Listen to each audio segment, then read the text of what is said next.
Everyone, welcome to Plants and Politics. So this is part 3 of the Maxwell deposition.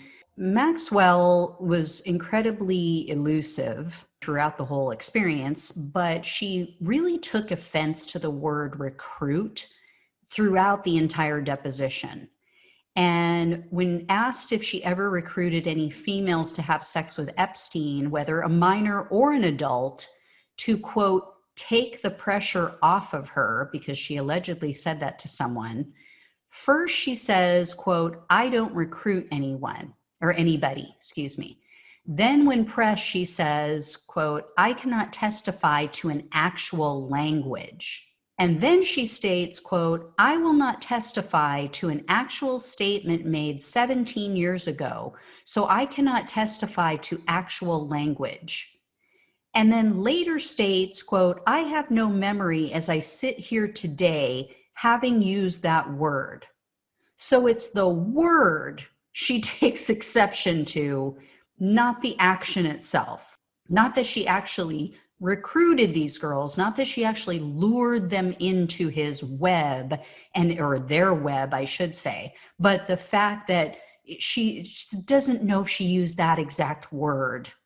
So on pages 104 and 105, it appears Maxwell is asked about Bill Clinton, but again, the name is redacted. So I believe it's Clinton because of allegations and dates referenced in other documents and news reports. Maxwell denies ever having flown with this person. Again, I believe it's Clinton, but she denies having flown with this person on a helicopter or having dinner with him at Epstein's home, but admits to having flown with him on Epstein's plane in 2002. So that's why I think it's Clinton, because they did take a trip. There's pictures of them on Epstein's plane that are pretty famous by now. Further down in the deposition, however, Clinton's name is actually shown. So why they redacted it in one area but not the other, I'm not sure. And Maxwell states in that part that he was never on Epstein's island. However, we know this is not true. Several witnesses have now placed him on the island, so we know it's not true. And the people who've said that he was there, they don't have a dog in the fight. They have no reason to say this whatsoever. They gain nothing from it. There's also some dialogue regarding an alleged trip to Russia that was pretty interesting. Maxwell states, quote, well, this would be a flight that I would potentially remember with blank, again, the name is redacted, on it, but I don't actually recall going to Russia. One of Giuffre's attorneys, Macaulay, also questions Maxwell about phone messages that were taken at Epstein's home. And this is really interesting. So she reads one that states, quote, he just did a good one, 18 years. She spoke to me and said, I love Jeffrey. I mean, so gross. There's another phone message for Epstein from someone who's referred to as a minor. Again, they don't mention her name, but they do say that she was a minor when she called. And her message to Epstein was, quote, I have a female for him. So Macaulay asks, why would a minor child, number one, why is a minor calling Epstein at all? But why is she calling to say, I have a female for him? And then there was another call, a message from a girl who was referred to as a 13-year-old, and another message taken in 2005 that reads, quote, he has a teacher for you to teach you how to speak Russian. She is 2 times 8 years old, not blonde. Lessons are free and you can have your first today if you call. Really? So a 16-year-old child is going to come over to teach Epstein how to speak Russian? And again, how many grown men, how many 40, 50-year-old men do you know that have 13, 14, 15, 16-year-old children calling them or visiting them at their home? Seriously? Nobody knew what was going on. So in one part of the deposition, Maxwell is asked about a computer that disappeared apparently from Epstein's home prior to the search warrant being executed. And Macaulay asks about naked photos that were on that computer, allegedly. Of course, Maxwell denies knowing anything about the removal of the computer or any naked photos. But, this begs the question, was he tipped off? How did he know to get that computer out of there before they performed the search? So they then move on to the topic of additional nude photos. And Maxwell, once again, contradicts herself. Maxwell admits to taking photos of guests at Epstein's homes, but she alleges that they were all very appropriate, very proper. And she first makes this statement, quote, "I took very few, and they were always by request." Then, after numerous additional questions, and they did some back and forth on the types of photos that were taken and so forth, Macaulay asks her to name one individual. She says, "Give me an idea of one individual in photos that you've taken." And Maxwell replies, "It would not be possible. I took thousands of photos, not of people. I mostly take pictures of landscapes and things. I have no recollection specifically of people that I took pictures of." You either took very few photos or you took thousands. Those two can't exist simultaneously. I mean, we could give her an out. We can say, oh, well, she meant she took very few of people, but the majority of the photos were landscapes and things.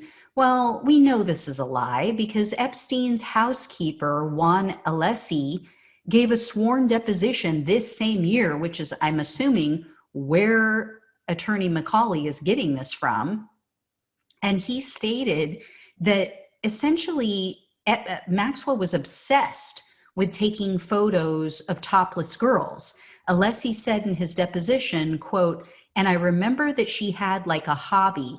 It was some girls were topless taking the sun." So it's a lie. She lies throughout this entire deposition. So it's at about this point in the deposition that Maxwell kind of loses her shit. Apparently, she pounds on the table because Macaulay states, quote, "I am going to put on the record, Miss Maxwell very inappropriately and very harshly pounded on our law firm table in an inappropriate manner. I ask that she take a deep breath and calm down. I know this is a difficult position, but physical assault or threats is not appropriate. So no pounding, no stomping." And then her attorney asked to take a break. So she was losing it. The pressure was getting to her. They were getting under her skin. It was pretty obvious. And then page 214, Maxwell nearly slips up, but she catches herself mid-sentence. So Macaulay asks her to detail, because Maxwell keeps saying that Virginia Giuffre is a liar. She's just a liar. She's made all of these obvious lies, is what she says, right? She keeps referring to it as obvious lies. So Macaulay says, okay, give me some ideas. Give me some examples of what Virginia Roberts Giuffre has made obvious lies about. So Maxwell starts off with where they allegedly met at Mar-a-Lago and she recruited her. So here's what Maxwell says, quote, "The characterization that she said that she was accosted, she looked like, as best I can recall, if I met her in Mar-a-Lago as she claims, she worked at Mar-a-Lago, she claims, and her statement, she worked at Mar-a-Lago. She would have been dressed as the spa people in Mar-a-Lago would have been. It would have been impossible to identify her as someone other than someone who worked at the spa." Say what?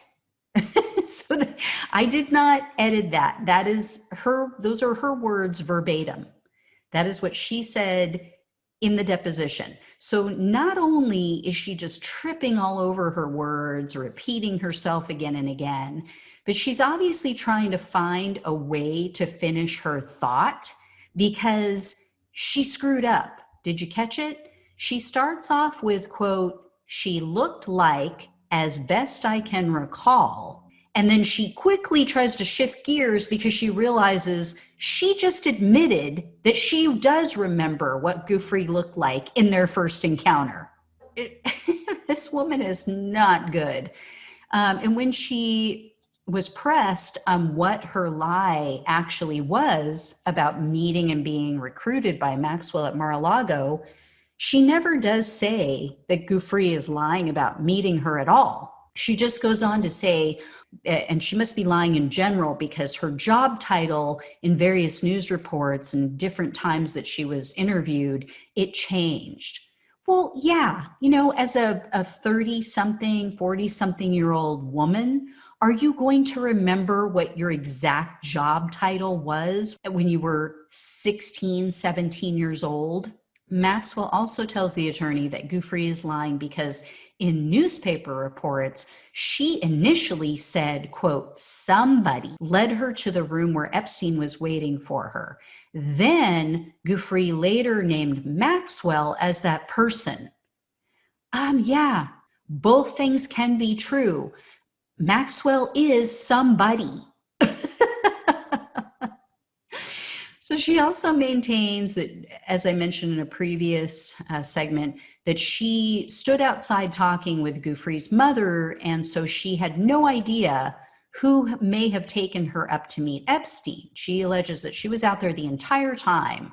But when asked who was working that day, without hesitation, Maxwell names one or more people, and I say one or more because their names were redacted, so it looks like more than one because of the length of the redaction, the length of the black box covering the name or names.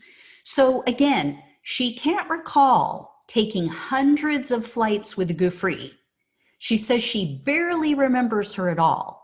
She can't remember many other people, can't remember people in photos with them, can't recall trips they took, can't recall all sorts of details, but she vividly remembers who was on staff that day. I mean, she just steps all over herself in this deposition.